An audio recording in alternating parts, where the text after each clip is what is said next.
Colours Marathi वाहिनीवरील काव्यांजली मालिकेच्या 18 मार्चच्या भागात काव्य अंजलीला फोन करून बोलते, मी तुला एक गुड न्यूज द्यायला फोन केलाय।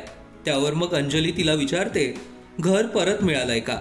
त्यावर काव्या बोलते, नाही अजून, पण लवकरच मिळेल अशी आशा वाटायला लागली आहे। मला एक मोठी महाप्रसादाची ऑर्डर मिळाली आहे।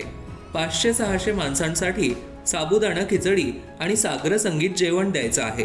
काव्याचं हे बोलणं ऐकून अंजली आनंदाने जोरजोरात ओरडायला लागते आणि बोलते, अक्काई, तू खूप छान न्यूज दिली आहे। थोड्या वेळानंतर काव्या सासूबाईंना बोलते, मी अंजलीला किराणा माल आणायला सांगितला होता आणि आतापर्यंत टेम्पो निघाला सुद्धा असेल। त्यांचं हे बोलणं तिथे आलेली श्रेष्ठा चोरून ऐकत असते आणि आता काव्याच्या या कामात मी काय विघ्न आणू शकते याचा ती विचार करायला सुरुवात करते।